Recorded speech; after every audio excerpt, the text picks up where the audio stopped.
Hola mis amigos y bienvenidos a El Poder de la Enseñanza en esta semana. Soy Omar, muchas gracias por acompañarme. Como siempre les manifiesto, es un placer para mí estar con todos ustedes a través de las escrituras y poder aprender y obviamente ya terminar casi el año. Ya estamos en el penúltimo mes del año. Nos falta muy poco, muy poquito para poder terminar este maravilloso año de haber aprendido un poquito más lo que es el Antiguo Testamento. Eh, es un gran reto, pero al mismo tiempo es un gran compromiso y una manera y una experiencia muy bonita el poder haber leído o aprendido del Antiguo Testamento. Así que vamos a seguir y sabiendo de que el objetivo de esta clase, de esta lección, es no solamente brindar información, sino poderle brindar algunas alternativas para que puedan enseñar ese conocimiento a los demás y todos podamos edificarnos y venir a Cristo. Así que sigamos adelante y empecemos con esta lección que toca del 7 de noviembre al 13 de noviembre. Vamos a ver el libro de dos libros casi pequeños, como son Oseas y Joel. Muy pocas veces, muy pocas veces en nuestras clases, en la iglesia se mencionan estos libros, son muy pequeños y obviamente no es que no haya enseñanza, sino que a veces no lo aprovechamos y como siempre, sí hay mucha enseñanza en estos libros, a pesar que son pequeños. Sin embargo, vamos a ver qué podemos aprender en esta semana, que ha dado el manual también y que lo ha puesto el manual para poder aprender de ellos. Eh, el título que ha puesto esta clase, el manual, es Los amaré por mi propia voluntad. Los amaré por mi propia voluntad. Gran mensaje que enseña el Señor, que enseña Dios. Sí, obviamente sabemos de que su amor que nos tiene hacia nosotros es porque Él lo desea, por su propia voluntad, no es porque es obligado, sino que un deseo y una voluntad que Él tiene de poder amarnos. Y eso lo vamos a ver en la lección del libro de Oseas. Vamos a ver el libro de Oseas, al final lo dejamos el libro de Joel o Joel, eh, para terminar. Eh, para ver el libro de Oseas, en estos últimos libros que habla del Antiguo Testamento, vamos a retroceder en la historia cronológica. Cronológica obviamente es la historia de los años. ¿Verdad? Ya estábamos en la clase pasada, nos quedamos cuando Babilonia es conquistada por los medos persas, eh, por Ciro el Grande y Darío, pero ahora vamos a retroceder en la historia cronológica. Para ello, y recordaremos que el reino de Israel se dividió en dos a la muerte de Salomón. Eso lo vimos casi hace unos meses atrás. Y al dividirse, se dividen y forman obviamente el reino del sur, que viene a ser Judá, con las dos tribus. Dos tribus quedaron en la parte sur del reino, de todo el reino de Israel. Obviamente que en la parte sur quedó el templo, quedó Jerusalén. Y obviamente esos dos tribus, la tribu que llegó a mandar o lideraba es la tribu de Judá. ¿Por qué? Porque quedó la tribu de Judá y la tribu de Benjamín. La tribu de Benjamín era muy pequeña y obviamente que la tribu de Judá es la que llega a gobernar y a mandar prácticamente. Ahora, en el reino del norte, o también llamado Israel, se fueron las 10 tribus, como lo hemos visto, lideradas obviamente por la tribu de Efraín. La tribu de Efraín es la que manda en el norte. ¿Por qué? Porque eran la mayoría y obviamente que eran sus líderes. Oseas, el libro de Oseas, quizás el único profeta conocido del reino del norte, estuvo activo durante un periodo muy movido en la historia de Israel. Ahora, no es del tiempo de la muerte de Salomón, sino ya habían pasado muchísimos años. Estaba haciendo un recuento para poderlo entender. Llega al reino de Israel la muerte, el famoso rey, bueno, famoso porque es un rey que hace muchas cosas, Jeroboam II. ¿Por qué Jeroboam II? Hay que recordar que cuando se divide el reino del norte se va con Jeroboam, que es conocido como Jeroboam I. Ahora, en el año 745 a.C., es Jeroboam II. No es su hijo, sino es un descendiente, pero muy lejano. Han pasado muchos años. Después de la muerte de este rey Jeroboam II en el año 745, como lo he mencionado, la vida política en Israel se deteriora demasiado. Aceleradamente, la vida política cambia en Israel. Hubo 6 reyes, para entenderlo, en 23 años.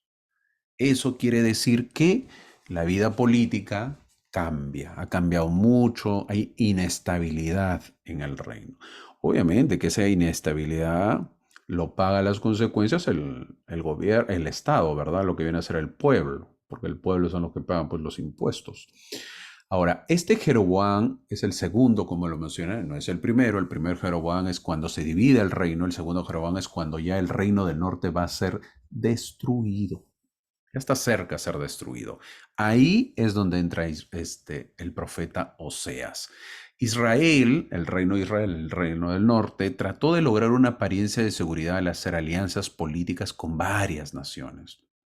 Lamentablemente esto llevó a la adoración de otras deidades. ¿Por qué? Porque haces lo que se llama pues la diplomacia. Entonces, me ayudas, yo te ayudo. Obviamente esas ayudas vienen con favores y los favores vienen pues las personas y obviamente adoración con otras deidades.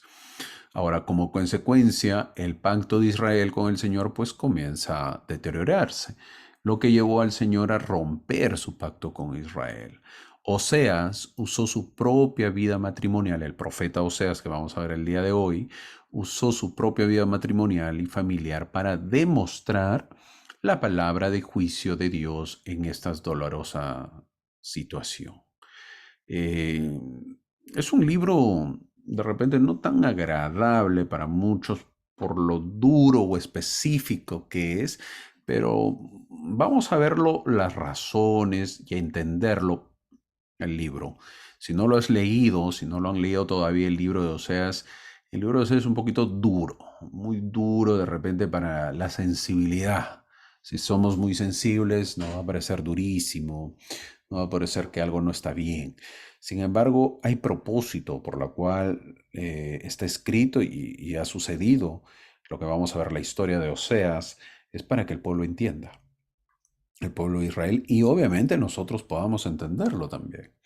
Oseas usó su propia vida matrimonial y familiar para demostrar la palabra de juicio de Dios en esta dolorosa situación. Oseas es el único profeta del reino del norte, el reino de Israel, que ha dejado profecías escritas. A excepción de Oseas, todos los demás profetas cuyos nombres figuran como títulos de libros en el Antiguo Testamento fueron enviados por el Señor a los ciudadanos del reino de Judá. Judá, el reino del sur, Judá, el reino de Judá o el reino de Jerusalén o el reino del sur, obviamente ha sido, si lo vamos a ver de esa manera, más bendecido con profetas. El reino del norte no tanto. Ahora, una vez más, esto demuestra que el Señor, de todas maneras, no olvida a su pueblo o a sus pueblos, siempre llama profetas para todo tipo de pueblo y lugar. Oseas comenzó su ministerio en el tiempo en que las cosas eran políticamente exitosas, el reino de Israel estaba en su mejor apogeo económico, a pesar que ya le faltaba poco tiempo para ser destruido, pero económicamente les iba muy bien, económicamente estaban prósperos. El pueblo no buscaba al Señor de la manera que debieran buscarlo. El tiempo donde Jeroboam II había hecho que Israel progrese, pues, ¿no? Por eso digo el famoso Jeroboam II, porque había hecho económicamente el pueblo de Israel, el reino del norte, había progresado económicamente. Oseas significa, ahora, el significado de Oseas es salvación, es decir, que Dios salvará a su pueblo, esa es la idea. El profeta representante de Dios es el que salvará a su pueblo, hay que entenderlo de esa manera, no es el profeta, es obviamente el profeta, pero es porque es un representante de Dios. El amor de Dios es pura gracia, es incondicional, sin mérito alguno, es un amor que Dios tiene por su pueblo que no lo merece, es pura gracia lo que Dios da al pueblo, pura misericordia. Con esto vemos una gran pregunta. ¿La salvación es por gracia y no por obras? ¿O la salvación es por obras antes que por gracia? Siempre hay esa pregunta. ¿Me voy a salvar gracias debido a la gracia de Dios o me voy a salvar por mis obras? Esa es la pregunta. Ahora, ¿qué es lo que nosotros creemos? Nosotros creemos que nos vamos, la iglesia, creemos que nos vamos a salvar no por obras, ni solo por gracia.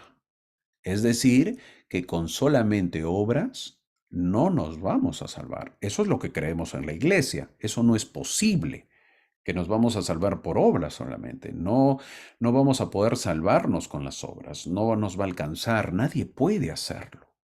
Ese es el pensamiento de la iglesia, en la creencia de la iglesia, la doctrina de la iglesia.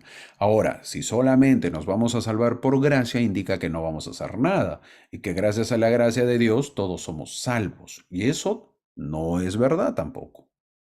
Gracias a la gracia, todos vamos a obtener un estado de gloria. Eso sí es verdad. Y es una gloria que hay que entenderlo, aunque sea la gloria celestial, que es, sabemos como miembros de la iglesia que existen 3 grados de gloria que serán premios para todos los que han nacido en la tierra, para todos los que han tenido un cuerpo. La gloria celestial, que es la máxima gloria, la gloria terrestre y la gloria celestial. Para la gloria celestial no hay que hacer nada. Absolutamente nada. Obviamente es una gloria, pero si queremos estar en la gloria celestial, entonces tenemos que hacer obras. Y por la gracia de Dios podemos llegar a la gloria celestial.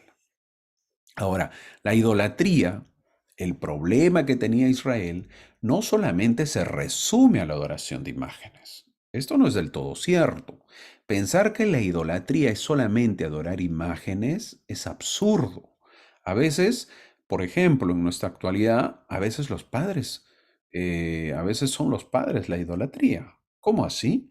Los hijos ponen a los padres por encima de Dios. A veces son los hijos. Los padres ponen a los hijos por encima de Dios. No sé si han escuchado, a veces se dice, yo por mis hijos mato, dicen. Estás poniendo prioridad máxima a tus hijos o a los hijos. Nadie dice que no, pero ante Dios están debajo. Y eso hay que entenderlo. La idolatría también es poner nuestra confianza, por ejemplo, y esperanza en la política, en un gobernante, en un presidente, poner nuestra confianza en el trabajo o en los estudios. Eso también es parte de la idolatría. Así que la idolatría todavía existe en la actualidad y no podemos dejarla de mencionar. Ahora, aplicando las enseñanzas a nuestra época, vemos que este mundo es igual pues al tiempo del tiempo de Oseas. Igual. Pero obviamente que las cosas han cambiado, pero muchos dicen no necesitar a Dios.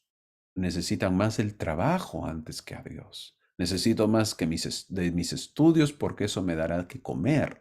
Ir a la iglesia toma tiempo y tiempo no lo tengo. Cuando ese es nuestro pensamiento, obviamente que es la idolatría. ¿A quién adoras entonces? Ese problema lo tuvo Israel. Y ese problema también lo tenemos en la actualidad. Obviamente de diferentes maneras. Personas que todos a veces caemos en el trabajo, tengo que trabajar los fines de semana, tengo que darle importancia a veces más al trabajo o a la remuneración o a los estudios. Obviamente que eso es parte de una idolatría.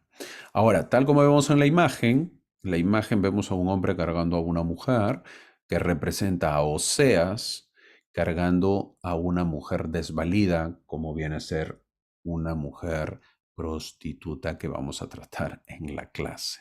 Obviamente, todo eh, es con propósito, el propósito de poder entender cuál era el objetivo de lo que estaba haciendo Oseas. Aquí vemos a un hombre prácticamente socorriendo a una mujer, a pesar que esta mujer eh, representaba pues una infidelidad, ¿verdad? Como era una prostituta.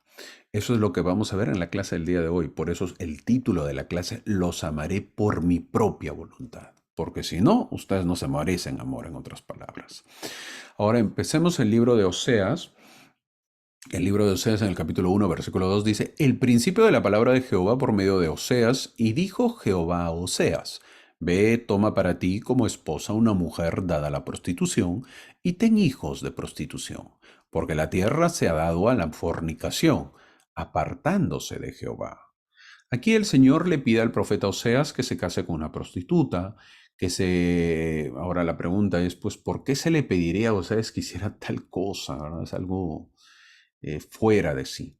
Muchos estudiosos no pueden creerlo. Esto es la parte que te alegra, pues, de no ser profeta o no haber recibido el llamado de profeta. En esta ilustración, Jehová es el marido de Israel y la atracción apasionada por los ídolos era como la lujuria después de un fornicario.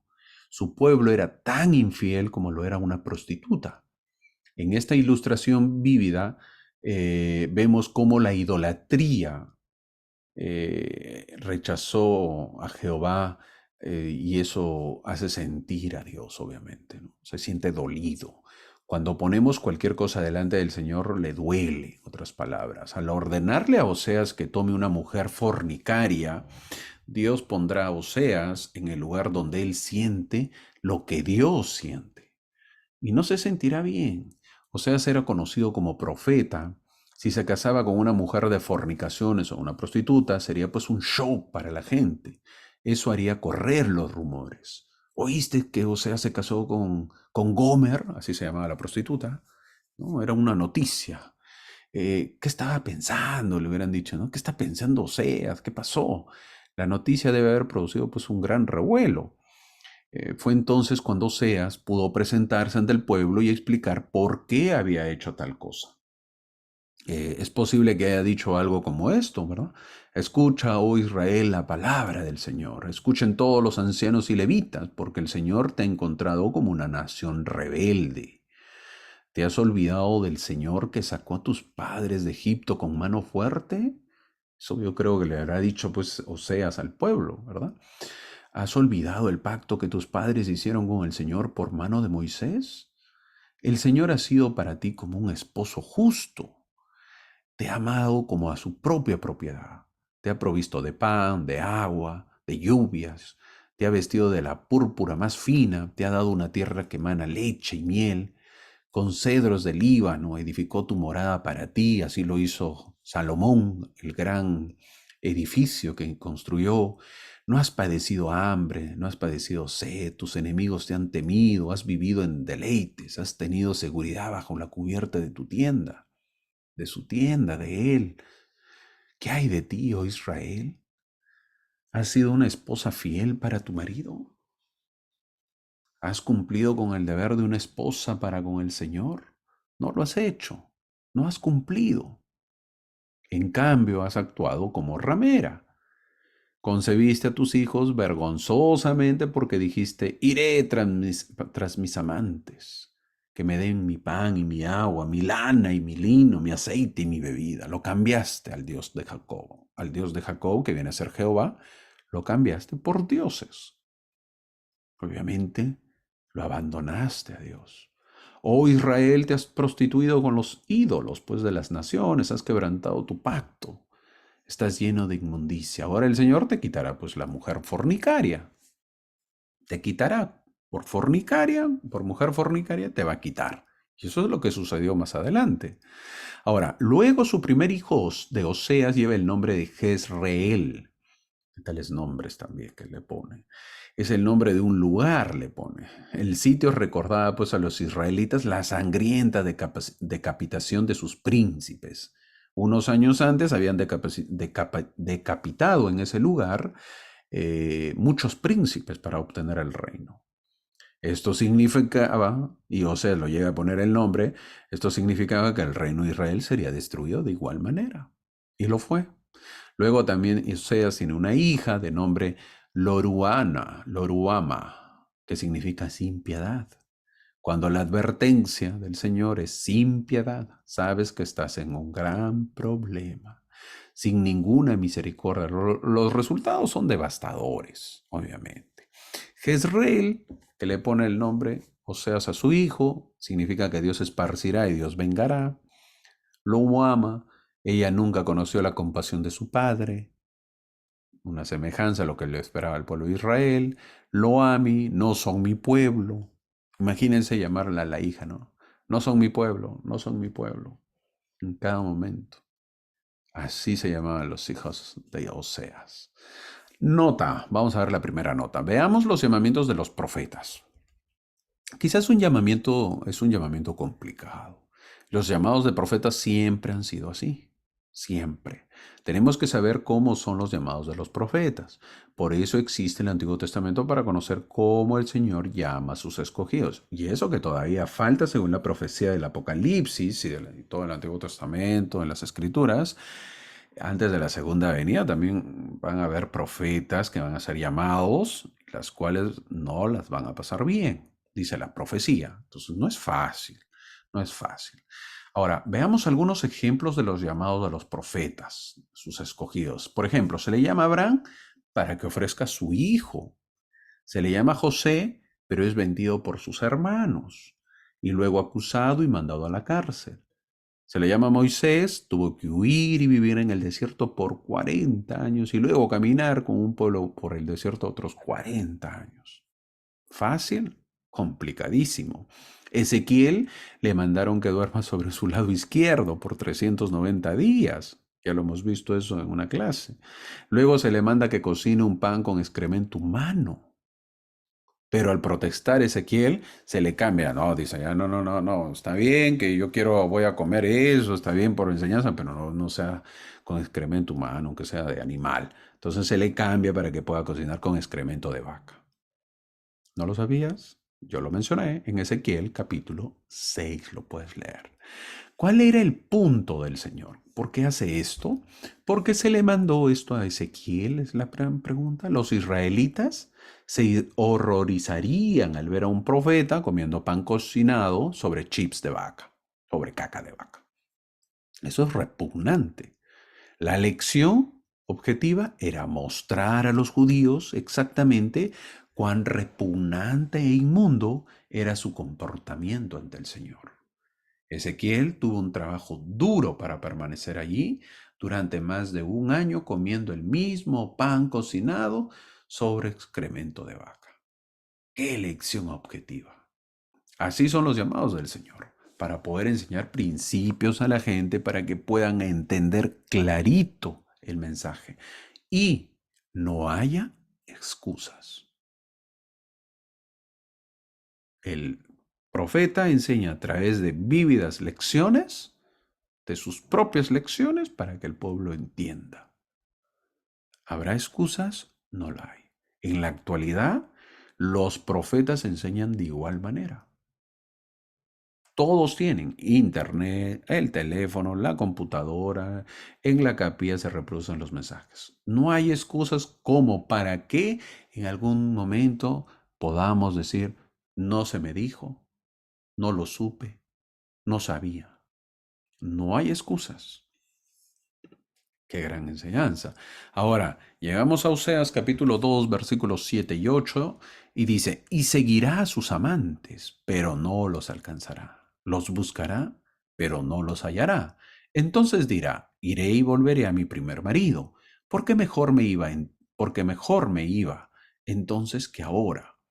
Y ella no reconoció que yo le daba el trigo y el vino y el aceite, y que le multipliqué la plata y el oro que usaban para Baal, el dios Baal.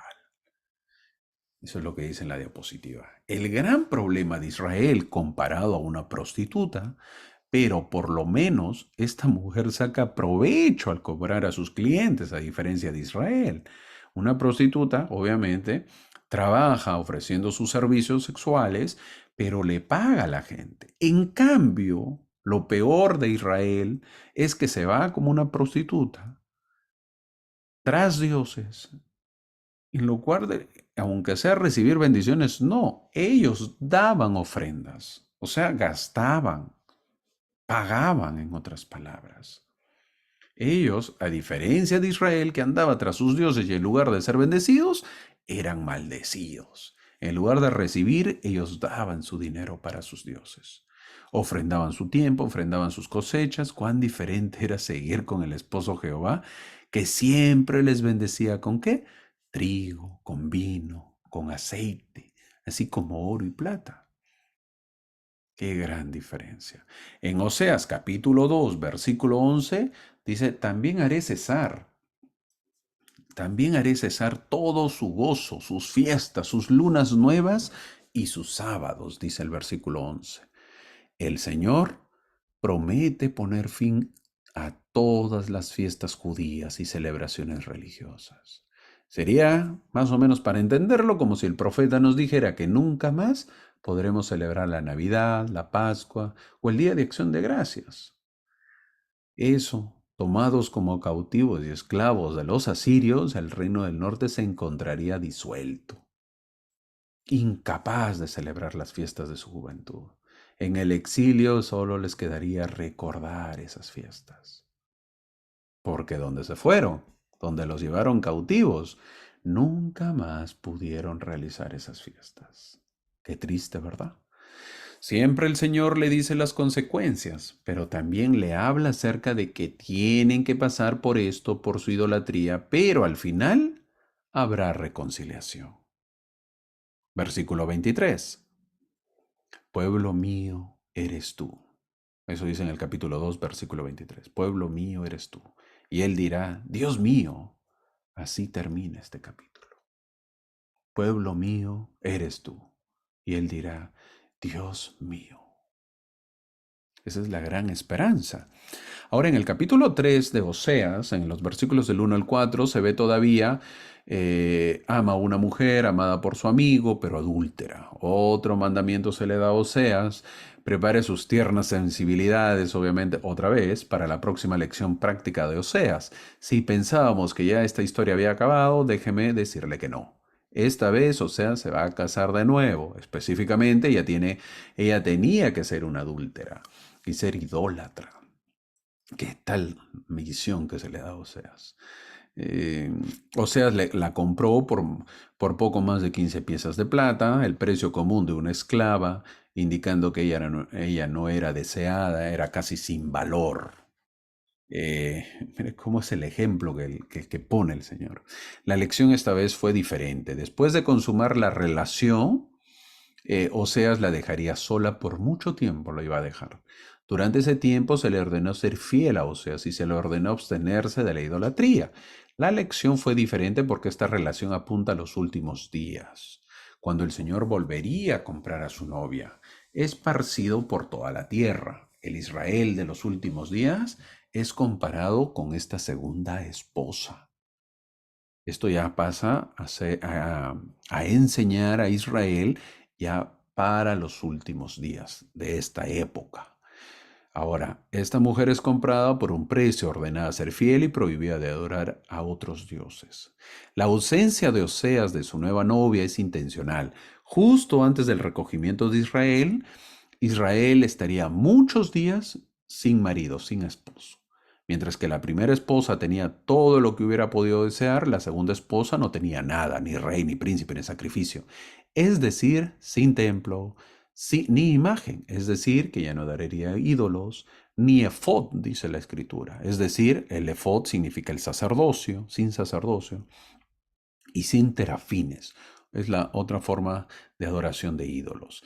Tal es el estado de los judíos al comienzo de la dispensación del cumplimiento de los tiempos. Eso lo hemos visto recién en los años 40, en los años 30. Así vivía el pueblo de Israel, sin nada. Aunque ya no está sumido en la idolatría, como lo vemos los judíos, no están sumidos en la idolatría hasta el día de hoy, Israel no tiene rey, no tiene sacerdote, no tiene templo ni sacerdocio. Todo eso cambiará cuando el Señor venga de nuevo a reunirse en su redil y pelear sus batallas. Vemos cómo se cumple la profecía de Oseas, pues así se cumple. Ahora, Oseas es un profeta que tiene como misión enseñar a la gente que tiene que volver a Dios. La pregunta es, ¿cómo hacerlo? Cuando Dios llama a un profeta es para que tenga un llamamiento y tiene que dar un informe de eso. Esto, a ver, prestemos mucha atención. Es decir, cuando se llama a un profeta tiene que haber resultados. Es decir, que tiene que sustentar que ha trabajado y ha hecho su parte. Qué bonito es ser llamado como profeta, podemos pensar, y luego descansar. Bueno, ya fui llamado como profeta, así que tranquilo y feliz. Luego ir, de repente dar un mensaje y bueno, si quieren oyen y si no quieren no oyen, eso ya no es mi problema, así no funciona el Evangelio. El trabajo es arduo y duro. Así es el trabajo del Evangelio. ¿Has visto cuando dan llamamientos en la iglesia? Muchos le dan importancia al llamamiento, pero muchos no lo hacen. A muchos les da igual el llamamiento. Vemos algunos ejemplos de llamamientos. En la Biblia es conocida la historia de Jonás, por ejemplo. Ya lo veremos en 2 semanas. Lo vamos a tratar a Jonás. Pero, hablando ahorita de Jonás, él recibe el llamamiento y sabe que la gente no va a cambiar porque es pecadora. Así que decide no predicarles el Evangelio y se va a otro lugar. Esa es la historia de Jonás. Jonás recibe el llamamiento de predicar el Evangelio en la ciudad de Nínive, pero él sabe que esa gente, si va y le predica porque es pecadora, se van a arrepentir y el Señor los va a perdonar. Jonás no quiere eso. No, dice, no, yo no los voy a predicar a ellos. Se arrepienten rápido. Y no. Ellos merecen ser castigados. Entonces Jonás, en lugar de irse a un lugar, se va al otro. No, huye. Ahora, ¿qué sucede? En su viaje es tragado por una ballena y tiene que regresar. Luego predica y el pueblo se arrepiente. Y Dios perdona al pueblo. Tuvo que dar un resultado. ¿Cuál es el resumen? Jonás no le da importancia al mandamiento, quiso hacer lo que él quería, es más, va en sentido contrario al mandamiento y al final tuvo que hacer lo que Dios le dijo. Tiene que cumplir, dar un reporte de su llamamiento. Ahora, eso es en el Antiguo Testamento. En el libro de Mormón hay una historia para que lo uses por si acaso. Cuando te den un mensaje en la iglesia, tienes ahí esta pequeña historia. La historia de Abinadí. Luego de su conversión, en el caso de Abinadí, como muchos de nosotros él se convirtió, él es llamado a predicar. Quizás pensaríamos que si recién lo han llamado deberían darle más tiempo y que no pasa nada. Él va a predicar y casi lo matan. Tuvo que retirarse a las montañas. Bien pudo haber dicho, bueno, yo no soy como ellos, me ha apartado, pero el pueblo no quiere que uno le enseñe, así que sufra el pueblo. Pues listo, goodbye, me voy. ¿Qué dice Mosía capítulo 12, versículo 1? Dice, y aconteció que después de 2 años Abinadí vino entre ellos disfrazado, de modo que no lo conocieron. ¿Qué hizo Abinadí? Volvió disfrazado. Tenía que dar un informe al Señor de su prédica. Pasaron 2 años pensando, viendo qué hacer, meditando hasta que usó su creatividad, su cerebro, su pensamiento. Fue creativo. La única manera que predique y que no lo conozcan, porque si no lo matan, es que regrese disfrazado. El reporte es importantísimo. Y Abinadí lo entendió, Abinadí lo hizo, buscó la manera de cumplir. Tenía que dar su reporte, su informe, he cumplido. Ahora, algo breve nomás para terminar con los ejemplos, el llamado de José Smith. Muchos dicen, uy, qué bonito ser profeta y tener semejante experiencia de la visión en la arboleda sagrada, y eso nadie lo discute. Fue lo más hermoso. Pero, ¿y luego qué pasó? Hasta que lo mataron. Pero tuvo que dar su informe, su reporte, y su reporte lo selló con su sangre. Todos los profetas han sido llamados, no solamente para supuestamente jactarse del llamamiento, sino para trabajar y dar un informe, dar un reporte, dar resultados. Eso mismo aplica a nosotros que nos dan llamamientos. Tenemos que dar reportes, tenemos que dar informes. Me llaman de maestro de seminarios, ahora aplicando a nosotros, a nuestra actualidad. Un ejemplo voy a poner. Me llaman de maestro de seminarios. En el barrio hay 15 jovencitos en edad de seminarios, poniendo un ejemplo, de los cuales, asistencia, 15 jovencitos, de los cuales asisten 9 a clases. Y a mitad de año, yo empiezo la clase y a mitad de año, en la clase tengo 5 asistiendo. Una vez más, hay 15 en el barrio, 15 jovencitos, pero empezamos la clase, el año con 9 jovencitos asistiendo. Pero a mitad de año ya tengo 5. Es decir, empecé con 9 y ya estoy en 5. Tengo que analizar mi reporte, mi informe, tengo que ver qué pasó, tengo que ver cómo puedo hacer para mejorar, tengo que ver qué sucedió. Quizás estoy fallando en mis clases, la forma como las dicto, quizás pregunto mucho, quizás hablo mucho, quizás soy muy serio, quizás cuento muchas historias personales.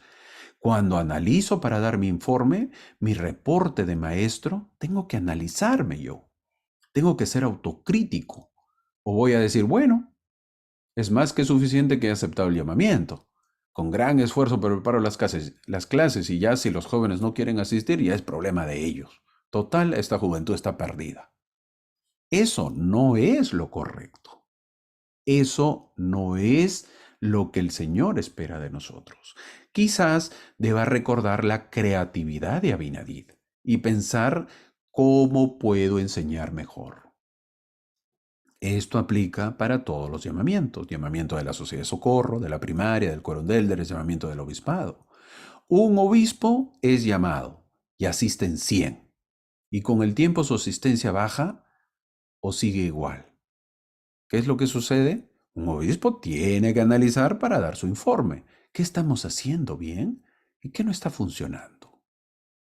Quizás sea un obispo que habla mucho, un obispo que no habla, quizás sus reuniones son muy largas, duran muchas horas, sus consejos de reunión, sus consejos de barrio, sus consejos ejecutivos, de repente duran muy largas o son muy cortas, o quizás no haya reuniones. Si no está funcionando, entonces quizás deba ser como Jonás, que estaba yendo en sentido contrario. ¿Qué debe hacer? Debe enrumbar y tomar el otro camino. Eso es hacer un buen reporte, un buen informe. Eso es lo que hizo Oseas. Oseas tuvo que dar un informe bueno. Y obviamente que lo hizo. Se le mandó casarse. No fue fácil. No lo fue. Y de nosotros tampoco se nos espera que sea fácil. Se puede hacer. Llegamos a Oseas capítulo 4, versículo 6, donde dice, mi pueblo fue destruido porque le faltó conocimiento. Por cuanto tú desechaste el conocimiento, yo te desecharé a ti y no serás sacerdote para mí. Y porque olvidaste la ley de tu Dios, también yo me olvidaré de tus hijos. Le faltó conocimiento. Uno de los grandes problemas que tuvo Israel es que le faltó conocimiento. Por eso estamos enseñando el Evangelio. Uno de los problemas que tuvo el pueblo de Israel es que no se enseñaba el Evangelio. Obvio que no tenían todas las ventajas que tenemos ahora, pero en este versículo menciona que le faltó conocimiento. No es debido a que Dios ha perdido su amor o fuerza. Ahora vemos cuán importante es conocer el Evangelio, porque el objetivo es poder traernos a Cristo. ¿Qué tipo de conocimiento están ellos faltos? Es la pregunta. En el contexto, la primera respuesta debe ser la falta de conocimiento de Dios. Dice, porque no hay verdad ni misericordia ni conocimiento de Dios en la tierra. Ellos conocen a Dios en algo, quizás poco, pero no lo suficiente. Quizás ellos sentían que conocían lo suficientemente bien a Dios, cuando no era del todo cierto. Ahora, el versículo dice también, el versículo que está en la diapositiva, dice, tú desechaste el conocimiento, yo te desecharé a ti y no serás sacerdote para mí.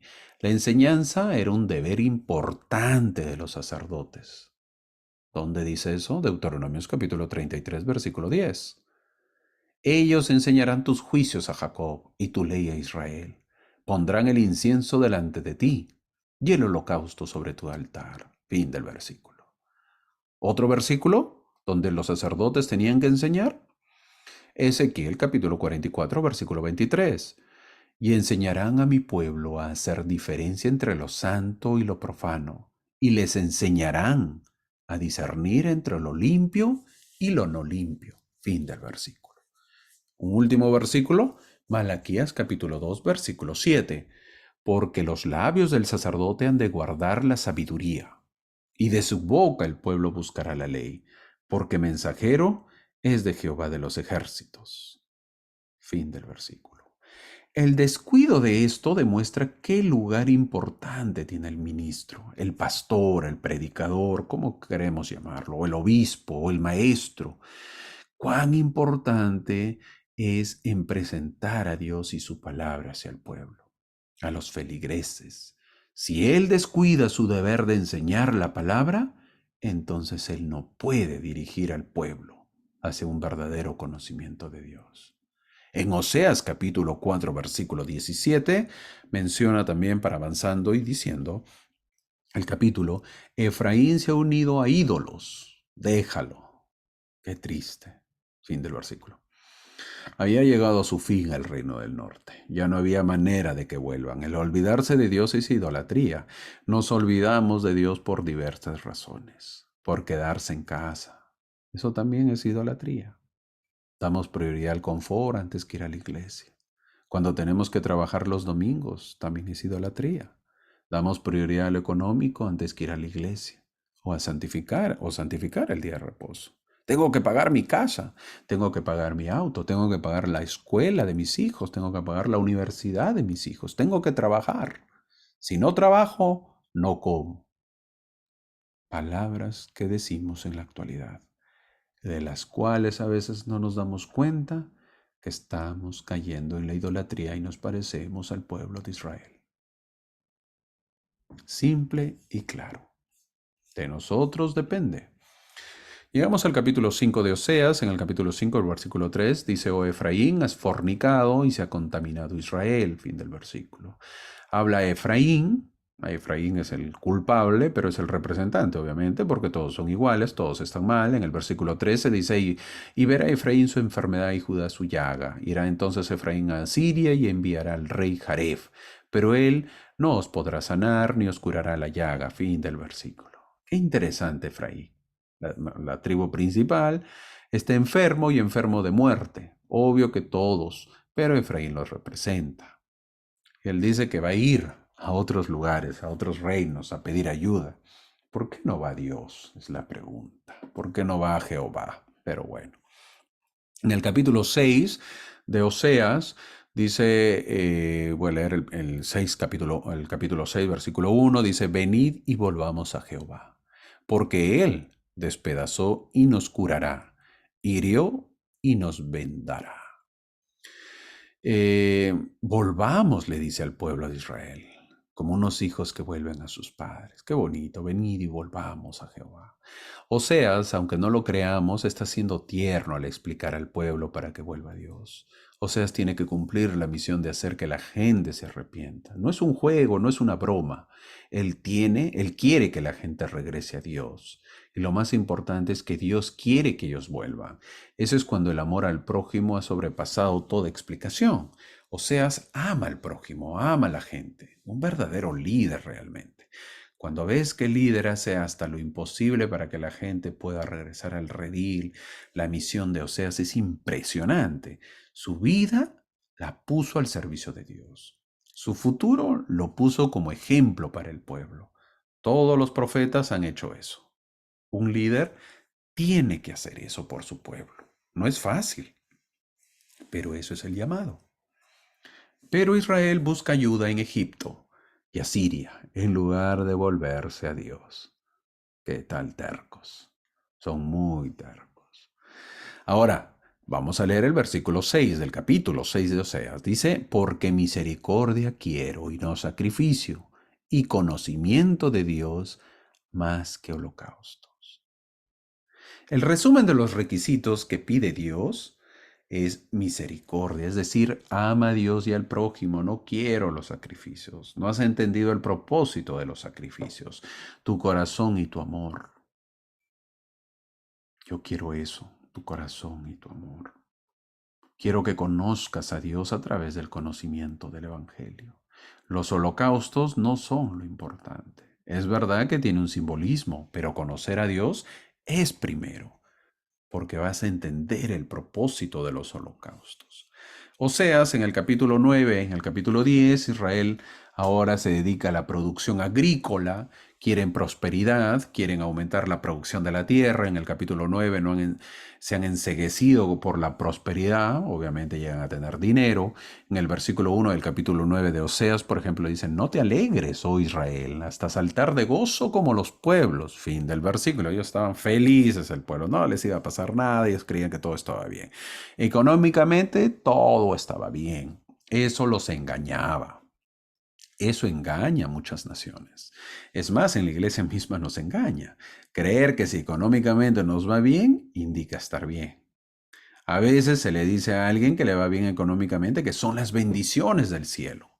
Hay que tener cuidado con eso, porque indicaría que el día que no le va bien, cual que no le va bien, quizás no tenga trabajo o haya perdido su trabajo es porque no está siendo bendecido. ¿Es la pregunta? Eso no es verdad. En este capítulo vemos cómo el pueblo de Israel le va muy bien económicamente, pero estaban muy mal espiritualmente. Estaban graves, tanto así que estaban en los años finales de su destrucción. Entonces, creer que si a una persona le va bien es porque espiritualmente está bien, no es del todo cierto. Creer que una persona le va mal porque espiritualmente está mal, no es verdad. Hay muchos que les va bien económicamente y están mal espiritualmente. Y también hay muchos que les va mal económicamente y están bien espiritualmente. Eso tenemos que tenerlo claro. En el capítulo 10 de Oseas, en el versículo 3, vemos el rumbo espiritual que lo ha perdido el pueblo de Israel. Pues, ¿no? El pueblo de Israel ya está totalmente mal en la parte espiritual. Ahora, el consejo de Oseas y de todos los profetas es ¿cuál? 12, versículo 6. Oseas 12, versículo 6. ¿Cuál es el consejo de Oseas? Tú pues conviértete a tu Dios, guarda la misericordia y el juicio, y en tu Dios confía siempre, conviértete a tu Dios. Esa es la gran enseñanza que nos dan los profetas, convertirnos a Dios. El gran mensaje. Regresa. Obviamente, sé misericordioso, sé juicioso, confía a Dios.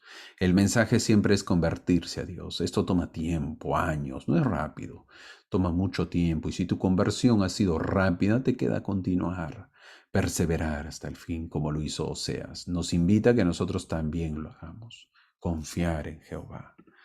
Ahora, así termina el libro de Oseas y vamos a entrar al libro de Joel brevemente para terminar. El libro de Joel, el profeta Joel habló la parte sur del reino de Judá, no menciona la parte norte del reino de Israel, siempre el Señor llamando profetas para evitar su destrucción. Este suceso es antes de que Israel sea destruido. Hago aclaración, la parte cronológica para entenderlo. En Joel capítulo 2, versículo 12 dice, por eso pues ahora dice Jehová, volveos a mí con todo vuestro corazón, y con ayuno, y con lamento, y con llanto. Una de las formas que se podía regresar a Dios era a través de un arrepentimiento de corazón y con ayuno. Siempre esas son las claves para acercarnos a Dios. Siempre son las claves para volver a Dios, para acercarnos más a su presencia.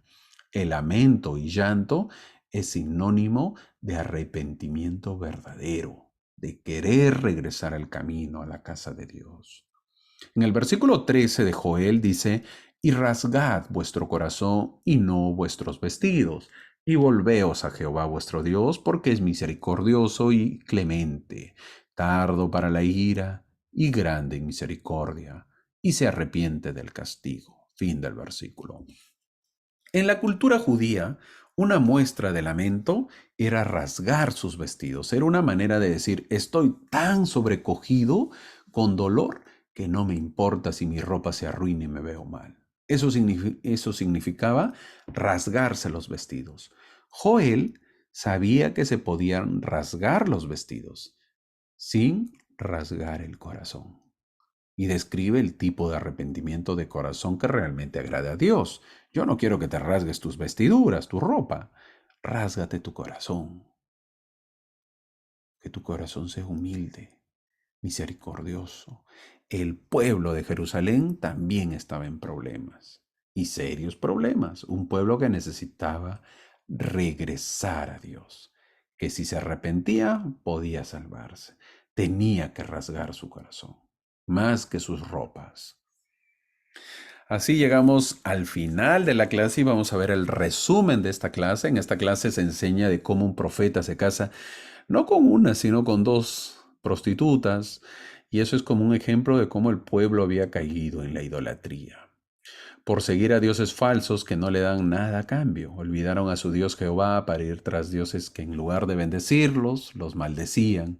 La enseñanza de ahora es lo mismo. Si caemos en la idolatría, nos vamos a parecer al pueblo de Israel, el reino de Israel que luego fue destruido. A nosotros se nos enseñan los principios eternos, que el templo es la meta, se nos enseña que debemos poder ir a su santa casa, se nos enseña que las familias son eternas. No descuidemos esta gran enseñanza. La vida de Oseas es un testimonio de su vida matrimonial. La profecía de Oseas es de un matrimonio roto. Así era la relación de Jehová con el pueblo, estaba roto, como una pareja que se había roto su relación, así era la semejanza de Jehová con su pueblo, y había llegado a su fin. Eso le dice Oseas al pueblo de Israel. Oseas le pide al pueblo de Israel como un hombre le pediría a su esposa: vuelve, le dice, vuelve Israel a tu Dios nunca te ha fallado. En la actualidad somos hijos de Dios o somos hijos ilegítimos. Con el bautizo adquirimos la paternidad de Dios, así que nos convertimos en legítimos. Oseas denuncia a la nación de Israel, llora por la nación de Israel. Habéis sido infieles al Dios de Israel. Yo sé cómo Dios se siente, yo me siento de la misma manera. Habéis quebrantado el corazón de Dios. Así me siento yo, como siento en mi matrimonio, le dice Oseas, ¿no? Por eso me casé con esta mujer. Así como yo me siento al ver a mi esposa que está en la prostitución, así se siente Israel, el Dios Jehová. En el reino del norte habían fabricado dos becerros de oro y se habían apartado de Dios. Era terrible la idolatría. Por eso la comparación. Ustedes son como la ramera que andan buscando otros amores. Yo les he redimido, pero ustedes han pecado. Y la idolatría es un pecado muy grande, dice Dios a través de su profeta Oseas. Así termina esta clase.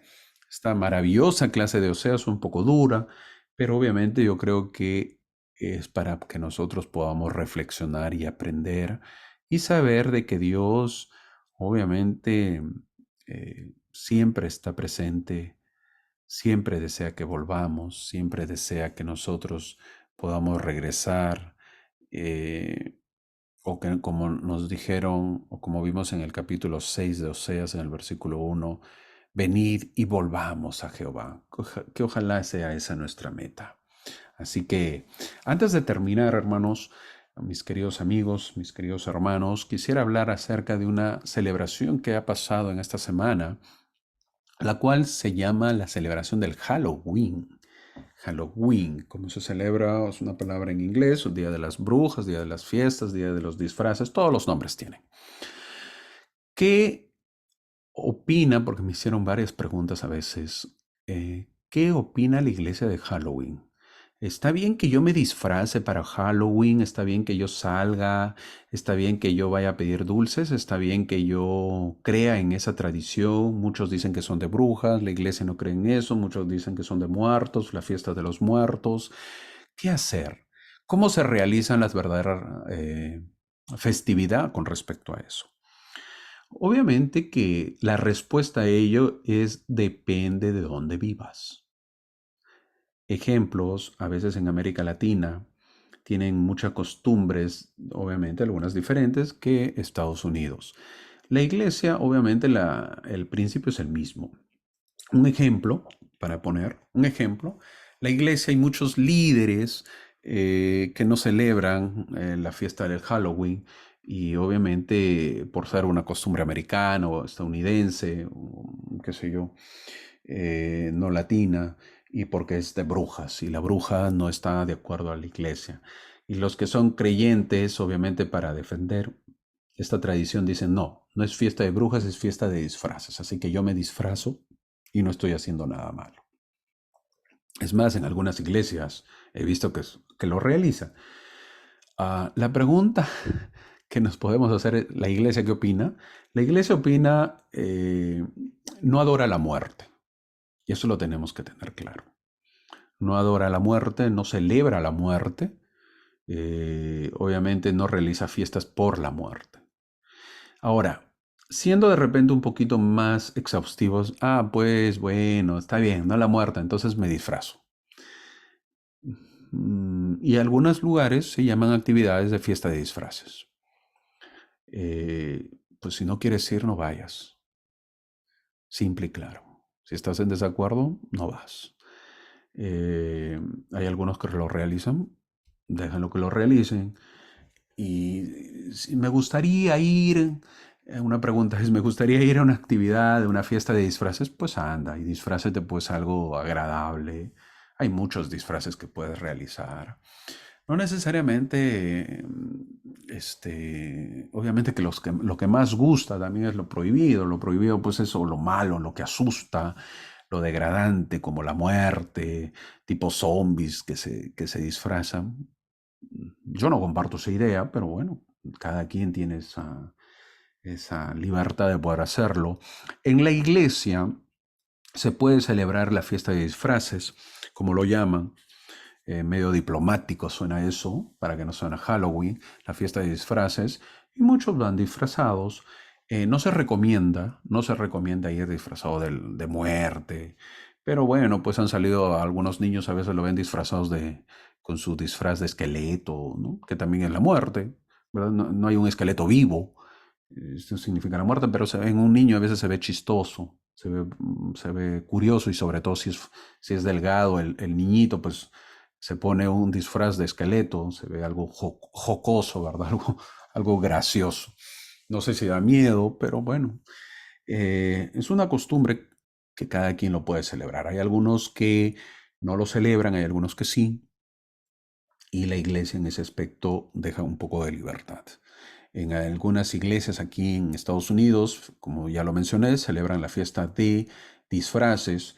En Canadá también algunas iglesias celebran esto. En nuestra iglesia sí lo celebran, muchos barrios. Algunos barrios más tradicionales no celebran nada. Hay que recordar que también la fiesta de disfraces, entre comillas, es una fiesta. Como dicen acá en Estados Unidos, entre comillas, nada más es una fiesta. ¿Por qué? Porque el americano no baila mucho. Es absurdo que baile, entonces eso es más de repente para el latino. El latino sí es un poco más que le gusta bailar y está buscando formas o maneras o lugares o días para ir a bailar. Entonces, quizás aplica más. El americano no, al decir americano me refiero al norteamericano, el estadounidense, oriundo de Estados Unidos, obviamente, no está buscando mucha fiesta, no es fiestero. Entonces ya queda a discreción. Mi recomendación, bueno, es opinión personal, no es doctrina, lo hago mención y lo hago claro. Si quieres disfrazar a tus niños, pues hazlo con un bonito disfraz. Yo, opinión personal, no pondría en mi casa algo de terror, no lo pondría, aparte que es muy tedioso, cansado, fastidioso y costoso, pero si te agrada, pues hazlo. Eh, y si quieres verlo a tus niños, pues disfrazaditos, a veces no quitarles ese deseo, todo niño quiere disfrazarse, que le den caramelos y dulces. No le pierdas esa tradición, ¿verdad?